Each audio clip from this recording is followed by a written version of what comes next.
Ayan, isa munang mapagpala at magandang oras sa mga all.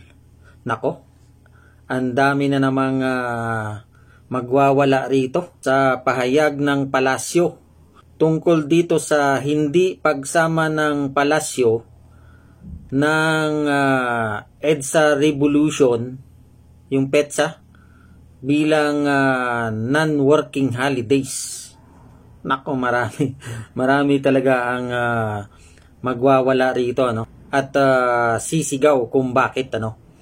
Inilabas kahapon. Ang sabi rito, the office of the president maintains respect, ayan, may respect, for the commemoration of the EDSA People Power Revolution. However, it was not included in the list of special non-working days for the year 2024. So, sinabi rito is for the year 2024. Aba, malay ba natin kung baka sa 2025 ay kasama? Hindi natin alam yan kasi sinabi lang dito for the year 2024. Di ba? Ngayon, ang dahilan kung bakit daw hindi ito sinama bilang non-working holiday ay yung February 25 ay sumakto sa linggo, Sunday. So tama nga naman, ano? Ang Sunday kasi ay wala naman talagang pasok. 'Di ba? 'Yun ang kanilang paliwanag. Pero siyempre, may mga matatamaan dito na imbis na makakuha ng double pay, yung mga kababayan nating may pasok kahit linggo, ay sayang nga naman, ano? Pero kumbaga ito ay galing sa Office of the President at diniklara na ito, ay malamang sa malamang ay ganun talaga ang mangyayari. Kaya nga sabi natin, marami talagang magwawala nito. At siyempre, para bang ang lumalabas daw dito ay unti-unti nang binubura. Ito ang sabi ni Kabataan Party List, Raul Manuel. Naku, mga party list na ito, no? Talaga namang aktibong-aktibo, lalo na sa pagkontra. Ang sabi ni Representative Raul Manuel na palusot ang naging paliwanag ng Office of President hinggil sa hindi pagsama sa anibersaryo ng EDSA People Power Revolution sa listahan ng mga holiday. Palagay naman natin diyan ay pwede pa rin naman silang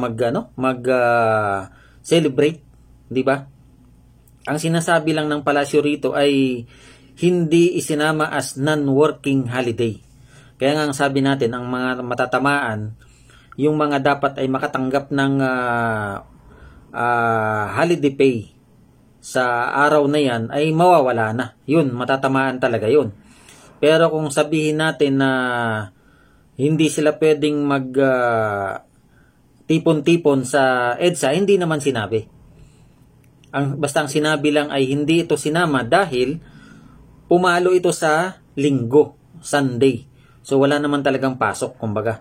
So ibig sabihin yan, pwede pa rin silang celebrate sa EDSA. Yan ang kaya nga sabi natin ay talagang marami ang iiyak nito. Kasi ang sinasabi rito ay para bang inuunti-unti ng binubura. Kung buburahin nga naman yan, ganun talaga at panapanahon yan.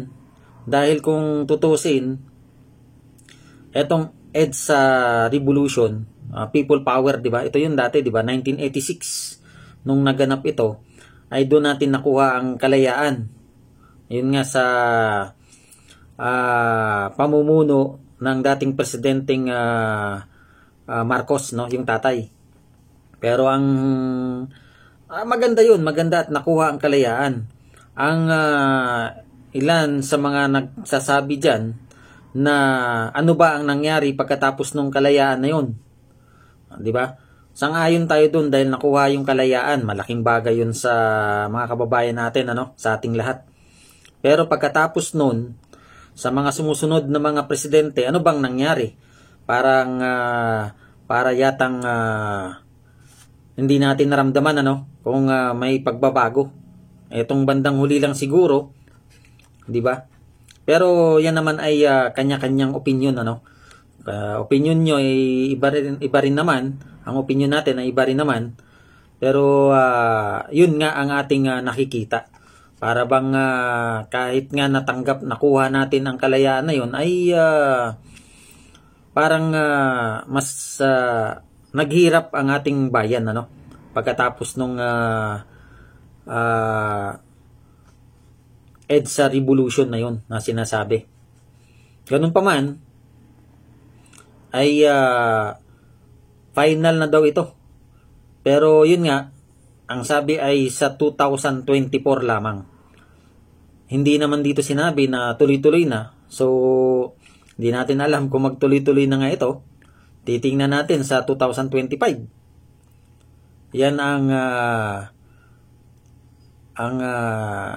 nakalagay rito Ang maganda siguro diyan ay pagtuunan na lang ng bawat isa, bawat mamamayang Pilipino kung paano ba tayo umasenso. Hindi yung kung ano ang inilatag ng ating pamahalaan ay kontra kagad. Tingnan natin baka mamaya ay yun nga talaga ang dahilan. Dahil nga pumalo ito sa Sunday, ang February 25. So abangan yan sa 2025 kung yan ay pumalo ng regular days at dineclare, magkatuloy-tuloy na nga yan.